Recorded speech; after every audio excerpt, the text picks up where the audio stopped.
और चलिए शुरुआत कर धर्मशाला से मिल रही एक बेहद महत्वपूर्ण खबर के साथ, जहां विधानसभा क्षेत्र के विधायक सुधीर शर्मा के आवासीय परिसर में आधे घंटे तक संदिग्ध ड्रोन उड़ने का मामला सामने आया है। विधायक ने इसे उनकी सुरक्षा में सेंध मारी और किसी बड़ी साजिश का आरोप लगाया है और इसकी शिकायत कांगड़ा पुलिस के पास दर्ज करवाई गई है। शिकायत पत्र में सुधीर शर्मा ने बताया कि बुधवार शाम 6:30 बजे से 7 बजे के बीच उनके रक्कड़ स्थित आवासीय परिसर में एक संदिग्ध ड्रोन को उड़ता हुआ देखा गया। इस दौरान उनके सुरक्षा कर्मियों और निजी सचिव ने इस ड्रोन से वीडियो रिकॉर्डिंग होते हुए देखी। उन्होंने मामले की जांच पूरी हो जाने तक उनके साथ जिला पुलिस का एक सुरक्षाकर्मी तैनात करने की मांग की है। वहीं पुलिस ने जांच का भरोसा भी जताया है।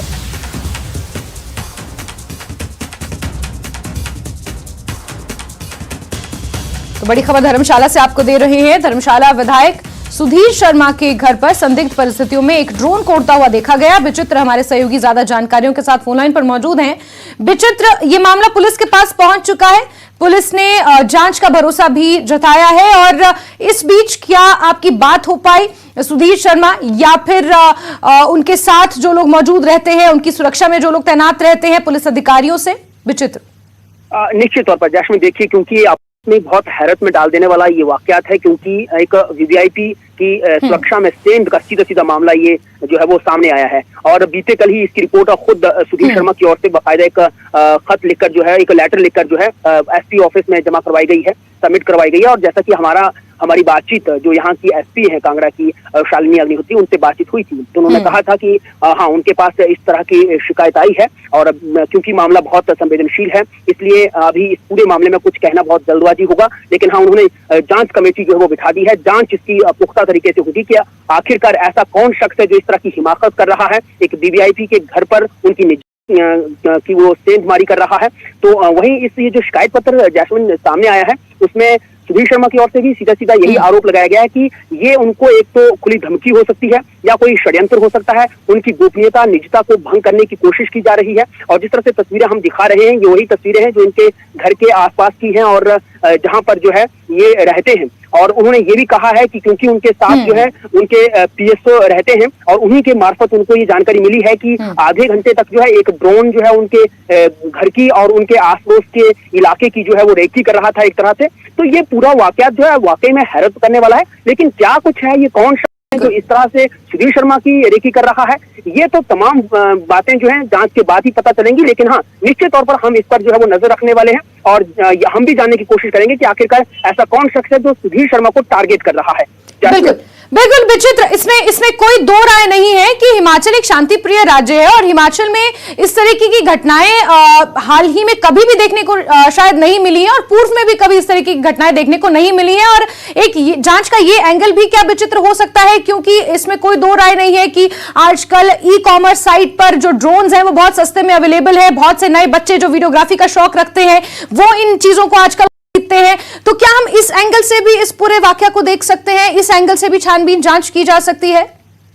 बिल्कुल। देखिए जैस्मिन, ये आपने बिल्कुल सही कहा है, बिल्कुल ऐसा हो भी सकता है। लेकिन देखिए, क्योंकि इस तरह का वाकया हुआ है तो निश्चित तौर पर जो है, क्योंकि वीवीआईपी का एक वो एरिया है और वीवीआईपी क्षेत्र में इस तरह से अगर ड्रोन आता है, और देखिए कि किस तरह से शिकायत में उन्होंने कहा है कि हिमाचल प्रदेश में ड्रोन का इस तरह से उड़ाना जो है वो पूरी तरह से अवैध है और उन्होंने यही शिकायत जो है वो दर्ज करवाई है। जब जांच होगी उसमें पता चलेगा कि क्या जो आप कह रही हैं, जिस तरह से आपने ये बहुत वाजिब सवाल उठाया कि क्या कहीं बच्चे या ई कॉमर्स जैसी कोई एक्टिविटी तो नहीं है। हाँ, वो भी हो सकता है। तमाम एंगल्स क्योंकि पुलिस देखेगी और जब उसमें कोई अगर सामने आएगा तो उनसे पूछताछ के बाद पता चलेगा कि आफ्टर ये हो क्या रहा था। वैसे देखा जाए तो अगर हम लोग वैसे अपने हंसी मिजाज लहजे में कह दें तो क्योंकि सुधीर शर्मा का ये घर अपने आप में बहुत यूनिक है, बहुत शानदार ये उन्होंने कोठी यहाँ पर बना रखी है, लिहाजा बहुत से लोग चाहते भी होंगे कि इसी तरह का घर वो भी बनाए। तो हो सकता है कि इस तरह से किसी ने कोशिश की हो। ये बिल्कुल विचित्र, इसीलिए मैंने ये सवाल किया क्योंकि धर्मशाला अपने आप में खूबसूरत है,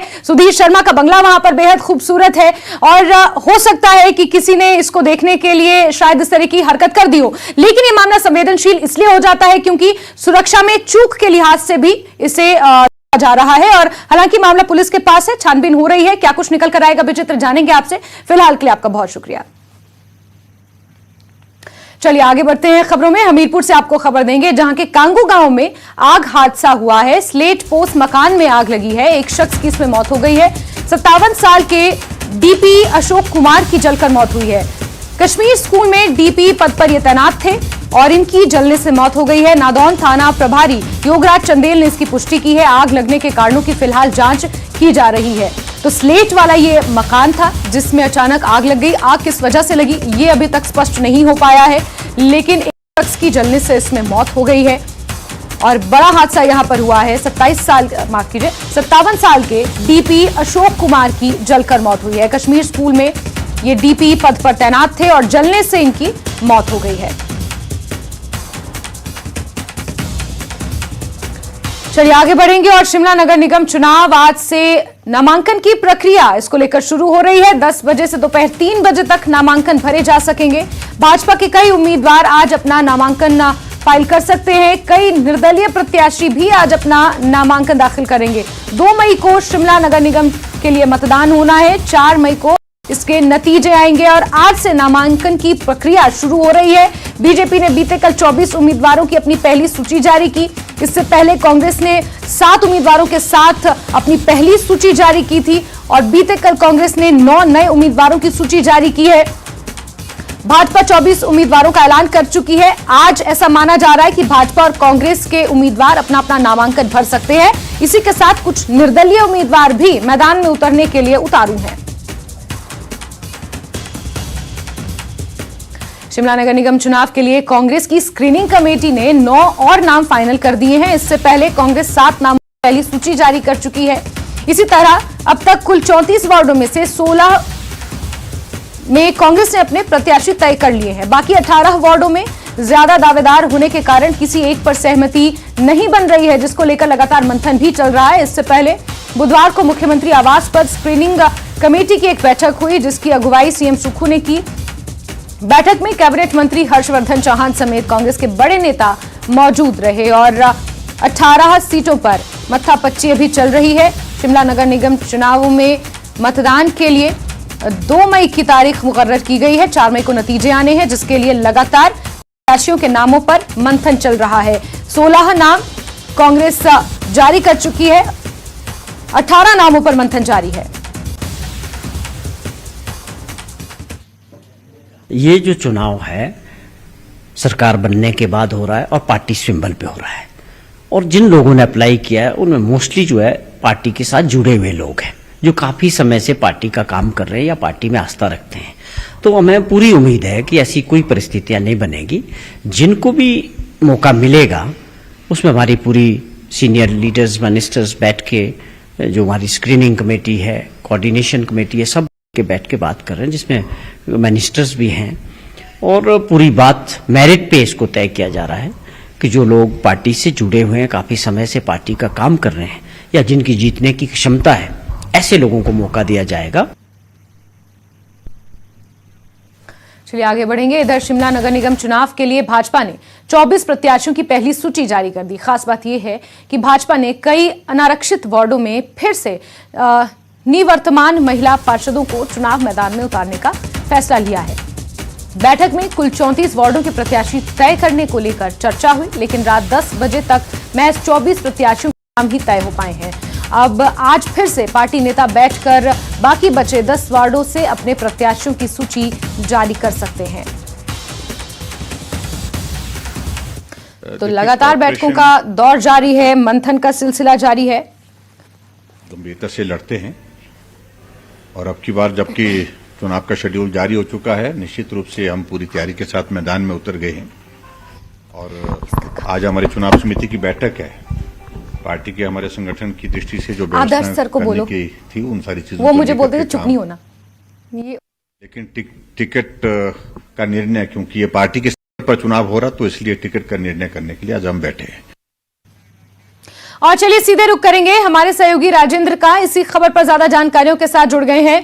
राजेंद्र, प्रत्याशियों के नामों को लेकर मत्थापच्ची जारी है, जहां भाजपा के लिए अभी भी 10 नाम चुनौती बने हुए हैं। 10 वार्डों में किस तरीके से बचे हुए प्रत्याशियों का ऐलान करना है। वहीं कांग्रेस अभी 18 सीटों पर मंथन कर रही है। नामांकन की तारीख आज से शुरू हो रही है, क्या कुछ जानकारियां इसको लेकर मिल पाई हैं राजेंद्र? बिल्कुल जैस्मीन, आज नामांकन की तारीख है और इसके बाद 17 और 18 तारीख को नामांकन भरे जाएंगे। क्योंकि बीच में छुट्टियां हैं तो इसी कारण नामांकन नहीं भर पाएंगे। लिस्ट आज ये उम्मीद लगाई जा रही है कि जो बचे हुए प्रत्याशी हैं भाजपा और कांग्रेस दोनों राजनीतिक दलों के, दोनों की लिस्ट आज जारी हो सकती है, आज दोपहर तक या फिर आज शाम तक। जिस प्रकार से लगातार मंथन का दौर दोनों ही राजनीतिक दलों में जारी है। भाजपा में कल बैठक शुरू हुई थी जैसा तय किया गया था, और तमाम लोग जो बैठक के लिए अपेक्षित थे वो सभी मौजूद थे, और एक लंबा मंथन प्रत्याशियों के लिए चला। और भाजपा ने सरप्राइज इस चीज़ में किया कि बहुत से वार्ड ऐसे हैं जो ओपन है, लेकिन वहाँ पर भी सिटिंग जो पहले की पार्षद जीती हुई थी, महिला पार्षद, उनको टिकट दिया गया। तो वरीयता सिटिंग पार्षदों को अधिकांश जहां संभव हो सकता था वहां भाजपा ने देने की कोशिश की है। जो पूरी सूची अगर हम भाजपा की देखें सभी प्रत्याशियों की जो अभी तक की जारी हुई है, उसमें कोशिश की गई है कि सिटिंग पार्षदों को या फिर जिन्होंने पहले कभी नगर निगम शिमला का चुनाव लड़ा हो, पार्षद का चुनाव लड़ा हो, उनको टिकट दी जाए। ये कोशिश भाजपा की तरफ से रही है। अगर कांग्रेस की लिस्ट को हम देखें तो कांग्रेस की लिस्ट में भी फोकस जरूर जाने पहचाने चेहरों की तरफ किया गया है, लेकिन वरीयता दी गई है, इंपॉर्टेंस दी गई है उन लोगों को, चाहे वो विधायकों की प्रेफरेंसेस थे या फिर मुख्यमंत्री की कुछ एक अपनी चॉइसेस भी थी, कुछ और कांग्रेस प्रदेश अध्यक्ष प्रतिभा सिंह की चॉइसेस भी थी। तो इन सबको मिलाकर कोशिश की जा रही है। और बड़ी बात यह है कि कांग्रेस की अभी तक दूसरी लिस्ट जारी हुई है, लेकिन जो ये बात कही जा रही थी कि सभी प्रत्याशियों की पूरी लिस्ट जारी कर दी जाएगी, वो लिस्ट अभी तक जारी नहीं हो पाई है। और इसका कारण यही है कि आवेदन बड़ी संख्या में आए हैं, अलग अलग प्रेफरेंसेस हैं। अब विधायकों की अपनी इच्छा है कि इन लोगों को टिकट दिया जाए, कुछ और भी लोग हैं। इस प्रकार से जो आवेदन करने वाले लोग हैं, टिकट के चाहवाने, वो कांग्रेस में बहुत ज़्यादा हो गए हैं। तभी कल भी काफ़ी लंबी बैठक मुख्यमंत्री आवास पर ओक ओवर पर हुई। कांग्रेस प्रदेशाध्यक्ष और स्क्रीनिंग कमेटी के अध्यक्ष हर्षवर्धन चौहान और प्रतिभा सिंह दोनों मौजूद रहे। इसके अलावा स्थानीय विधायक मौजूद रहे, दोनों मंत्री मौजूद रहे। लंबी बैठक चली, लेकिन उसके बाद जो लिस्ट थी वो पूरी नहीं आ पाई। अब आज उम्मीद लगाई जा रही है कि आज दोबारा से बैठक होगी, और कैबिनेट बैठक से पहले ये बैठक होने की फिलहाल उम्मीद है। हालांकि समय जारी नहीं किया गया है कि कब बैठक की जाएगी, लेकिन ये अटकलें लगाई जा रही है क्योंकि आज कैबिनेट भी है, तो कैबिनेट बैठक से पहले ये बैठक हो जाए और एक फाइनल जैसी लिस्ट बन जाए, चाहे फिर उसको कैबिनेट बैठक के बाद शाम तक जारी किया जाए। वहीं भाजपा की तरफ से जो इम्पोर्टेंट बैठक थी वो आज हो चुकी है। अनुराग ठाकुर वापिस शाम को ही दिल्ली चले गए हैं। अब इसके बाद जो सह प्रभारी हिमाचल प्रदेश के हैं भाजपा के टंडन, उनकी मौजूदगी में, और प्रदेश अध्यक्ष और पूर्व मुख्यमंत्री जयराम ठाकुर और इन तमाम नेताओं की मौजूदगी में आज दोबारा, ठीक है, यानी बैठकों का दौर दोनों ही तरफ जारी है, भाजपा और कांग्रेस। लेकिन भाजपा जहां सिटिंग पार्षदों को तवज्जो दे रही है, वहीं कांग्रेस के लिए कहीं ना कहीं चुनौती बना हुआ है। 18 ऐसे नाम जिन पर मंथन अभी भी चल रहा है, क्योंकि बहुत ज्यादा नाम सामने आए हैं और किसे तरजीह देनी चाहिए। तो कुल मिलाकर कहा जा सकता है कांग्रेस के पास चैलेंज इसको लेकर एक बड़ा नजर आ रहा है। राजेंद्र, आप लगातार हमारे साथ बने रहें, आगे भी खबरों पर आपसे हम चर्चा करेंगे, जानकारियां लेंगे। चलिए आगे बढ़ेंगे और सुक्खू सरकार की कैबिनेट बैठक आज होने वाली है। शिमला में आज ये बैठक रखी गई है। राज्य सचिवालय में दोपहर 3 बजे ये बैठक रखी गई है, जिसकी अगुवाई खुद सीएम सुक्खू करने वाले हैं। इस बैठक में ओपीएस की फाइनल नोटिफिकेशन पर चर्चा के अलावा कर्मचारियों के लंबित, महंगाई भत्ते समेत कई अहम मुद्दों पर चर्चा हो सकती है। और सीएम सुक्खू 15 अप्रैल को काजा में प्रस्तावित राज्य स्तरीय हिमाचल दिवस समारोह में इसकी घोषणा कर सकते हैं। कैबिनेट के बाद 3 दिन के लिए सीएम सुक्खू लाहौल स्पीति का दौरा करेंगे। राजेंद्र हमारे सहयोगी लगातार हमारे साथ बने हुए हैं। राजेंद्र, आज दोपहर 3 बजे कैबिनेट की एक अहम बैठक होने वाली है और ऐसा माना जा रहा है जो काजा में हिमाचल डे सेलिब्रेशन होने वाली है, वहां पर ओपीएस को लेकर कोई बड़ी घोषणा की जा सकती है। इसकी उम्मीद लगाए बैठी है हिमाचल की जनता। क्या कुछ अहम एजेंडा है आज की इस बैठक का, ओपीएस की फाइनल नोटिफिकेशन पर चर्चा के अलावा? राजेंद्र, ओपीएस की एसओपी को लेकर लगातार पहले दिन से ही अधिकारी काम पर लगे हुए हैं और कोशिश की जा रही है कि हिमाचल दिवस पर इसकी घोषणा की जा सके। मुख्यमंत्री इम्पोर्टेंट डे पर इसकी घोषणा करना चाह रहे हैं। अब देखना होगा कि आज कैबिनेट में वो सारी फाइल रखी जाएगी, अभी तक की जो पूरी एक्सरसाइज है वो रखी जाएगी। अब कैबिनेट इसको स्वीकार करती है या नहीं करती है, या फिर अमेंडमेंट इसमें होती है, ये देखने वाली बात होगी। क्योंकि अधिकारियों की तरफ से तो लिस्ट फाइनल कर दी गई है, जो एसओपी बनाने हैं वो बना दिए गए हैं, लेकिन कैबिनेट में अब इसको रखा जाएगा। कैबिनेट किस स्वरूप में इसको स्वीकार करती है, ये बड़ा चैलेंज होगा। अगर कैबिनेट इस पूरे मामले को, जो पूरी एक्सरसाइज अधिकारियों की तरफ से कर दी गई है, उसको स्वीकार करती है, तब तो ये उम्मीद लगाई जा रही है कि मुख्यमंत्री इसकी घोषणा कर सकते हैं। लेकिन अगर अमेंडमेंट की कैबिनेट को ज़रूरत लगती है, कुछ और सुधार की ज़रूरत लगती है, तो फिर हो सकता है ये मामला आगे के लिए टल जाए। लेकिन कोशिश प्रदेश सरकार की भी और अधिकारियों की भी यही है कि जल्दी से जल्दी एसओपी को जारी किया जा सके, लागू किया जा सके, ताकि एक असमंजस की स्थिति जो प्रदेश भर के कर्मचारियों में बनी है, चाहे जो वर्किंग कर्मचारी है उनकी बात है, या फिर रिटायर कर्मचारी जो हुए हैं, हम कह सकते हैं कि 6 से 7 हज़ार कर्मचारी ऐसे हैं जो इस टेन्योर के बीच में एनपीएस जिनके ऊपर लागू है वो रिटायर हुए हैं, उनको किस प्रकार से पेंशन देनी है, और फिर आगे क्या जिनकी भी हुई है इस पूरे टेन्योर की और आगे की, तो उनको कैसे देनी है। पूरी असमंजस की स्थिति बनी हुई है, क्योंकि कोई ऑफिशियल डॉक्यूमेंट अभी तक सरकार की तरफ से रिलीज इसके ऊपर नहीं किया गया है। तो उम्मीद ये लगाई जा रही है कि आज अगर कैबिनेट इस पूरे प्रपोजल को जो अधिकारियों की तरफ से तैयार किया जाएगा ओपीएस को लेकर, उसको स्वीकार करती है, तो फिर मुख्यमंत्री इसकी घोषणा कर सकते हैं। इसके अलावा अन्य वित्तीय लाभ भी हैं जो जिनकी घोषणा हर बार परंपरा हिमाचल प्रदेश में है कि मुख्यमंत्री करते हैं महत्वपूर्ण दिन के ऊपर, इस सेलिब्रेशन वाले दिन के ऊपर। इसके अलावा कुछ मुख्यमंत्री के टूर भी हुए हैं, तो उनको अप्रूवल भी जो घोषणाएं मुख्यमंत्री ने की हैं उन घोषणाओं को भी मोहर आज कैबिनेट बैठक में लगने वाली है। इसके अलावा भर्तियां, क्योंकि लगातार प्रोसेस हिमाचल प्रदेश में जारी है, किस प्रकार से अलग अलग विभागों में, चाहे एग्रीकल्चर की बात हो, हॉर्टिकल्चर की बात हो, या एजुकेशन में भी काफ़ी पद रिक्त हैं, तो उनको लेकर भी आज मंजूरी कैबिनेट से मिल सकती है विभिन्न विभागों में भर्तियों को लेकर। और आउटसोर्स का क्या करना है इसके ऊपर भी डिस्कस हो सकती है, क्योंकि महत्वपूर्ण अस्पताल, मेडिकल कॉलेज, तमाम इंस्टीट्यूशंस में, चाहे वो नर्सेज की बात हो या फिर सिक्योरिटी इश्यूज की बात हो, टेंडर पर ये सारी सुविधाएं इन अस्पतालों में है, तो इनका आगे क्या करना है इसको लेकर भी चर्चा हो सकती है। एक डायरेक्शन तय हो सकती है कि क्या दोबारा से टेंडर करके उन्हीं कर्मचारियों को रखना है, या फिर कुछ और पॉलिसी प्रदेश सरकार लाने की कोशिश में है। क्योंकि विधानसभा में भी उप मुख्यमंत्री मुकेश अग्निहोत्री ने कहा था कि कुछ नई पॉलिसी, अपनी पॉलिसी सरकार लाएगी और उसके तहत कर्मचारियों की भर्ती की जाएगी। बिल्कुल राजेंद्र, यानी कुल मिलाकर ये कहा जा सकता है कि कई ऐसे अहम मुद्दे हैं जिन पर कैबिनेट की इस बैठक में आज चर्चा होनी है। और खास बात यह है कि ये पहली बार अपने आप में हो रहा है कि 75 सालों बाद काजा जैसे दुर्गम ट्राइबल एरिया में हिमाचल डे सेलिब्रेशन, और सीएम खुद वहां पहुंचेंगे और कुछ महत्वपूर्ण घोषणाएं वहां से करेंगे। राजेंद्र, नजर आप बना के रखिए। बहुत शुक्रिया हमारे साथ जुड़ने के लिए। और ब्रेक के बाद खबरों में आगे बढ़ेंगे। दून विधानसभा क्षेत्र के दौरे के दौरान सीएम सुखविंदर सिंह सुक्खू ने मुख्य संसदीय सचिव और दून विधायक रामकुमार चौधरी की चुटकी ले ली। मजाकिया अंदाज में सीएम सुक्खू ने कहा कि रामकुमार चौधरी 5 मिनट का बोलकर करीब 45 मिनट लंबा भाषण दे गए, जिसकी वजह से प्रदेश के 2 मंत्रियों को बोलने का मौका तक नहीं मिला। उनको लग रहा है कि मैं एक दिन के लिए ही सीएम बना हूं, अगली बार शायद बद्दी का दौरा नहीं करूंगा, इसलिए उन्होंने सारी मांगे सामने रख दी। क्या कहा सीएम सुक्खू ने, आइए आपको सुनाते हैं। उन्होंने जब गाड़ी में मैं बैठा हुआ था तो कह रहे थे सिर्फ 5 मिनट बोलूंगा,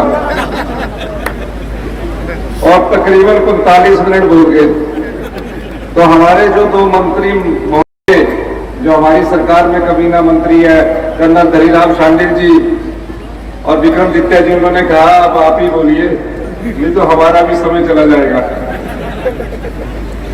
और जब बोल रहे थे तो ऐसा प्रतीत हो रहा था कि हमको सिर्फ एक बार के लिए बुलाया गया, फिर नहीं बुलाया गया। इतनी मांगे इन्होंने रख ली, इन्होंने सोचा मौका मिला, पता नहीं अगली बार आना कि नहीं आना। और जो राम कुमार जी ने मांगा है, राम कुमार जी हमसे अच्छी तरह जानते हैं कि हमारी पोजीशन क्या है, और इन्होंने मांग दिया कि अगली बार 5 साल तक कोई आए ना। सब चीजें मांग ली। तो ये चाह रहे कि अगले 5 साल में आए ना, इसलिए फटाफट ही दे दो और वो तो ना खोस लो फटाफट, एक खोसने वाली नीति को चल पड़े। चलिए आगे बढ़ेंगे खबरों में। और बद्दी में इस साल 1 अक्टूबर से एसडीएम का कार्यालय खोला जाएगा। ये घोषणा मुख्यमंत्री सुखविंदर सिंह सुक्खू ने बद्दी के हनुमान चौक पर विशाल जनसभा को संबोधित करते हुए की। इस दौरान उन्होंने बद्दी में बीएमओ कार्यालय और झार माजरी में पटवार वृत्त खोलने की घोषणा भी की। यहां सीएम ने अधिकारियों को बद्दी बस स्टैंड की विस्तृत रिपोर्ट तैयार करने के निर्देश दिए हैं। सीएम ने कहा कि हिमाचल प्रदेश अगले 10 सालों में देश का सबसे अमीर प्रदेश बनेगा।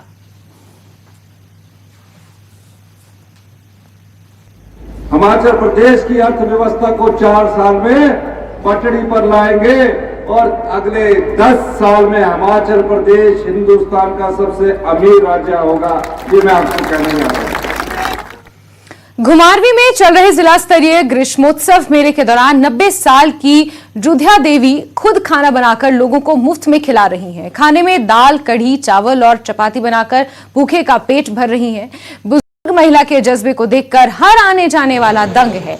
केंद्रीय मंत्री अनुराग ठाकुर ने भी जुधिया देवी के द्वारा किए जा रहे सामाजिक कार्य की सराहना की है। आपको ये बता दें कि 90 साल की जुधिया देवी बिलासपुर के मोरसिंगी की रहने वाली हैं और वो अक्सर आसपास के इलाकों में आयोजित होने वाले मेलों में फ्री लंगर का आयोजन करती हैं।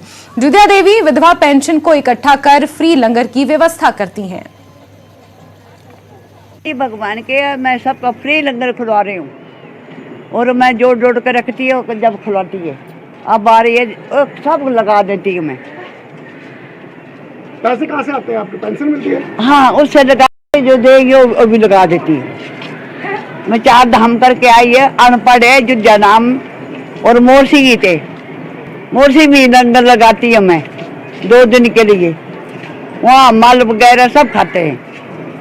यहाँ भी खाए गए, मल सोए गया कर, तभी तो दोबारा डाला मैंने। 90 साल उम्र ही मेरी, ये देने वाला।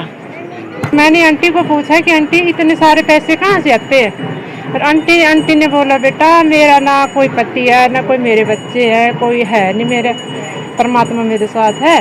मैं सारे पैसे इकट्ठे करती हूँ पेंशन के, उससे लगाती हूँ लंगर। मैं किसी से कुछ नहीं लेती हूँ।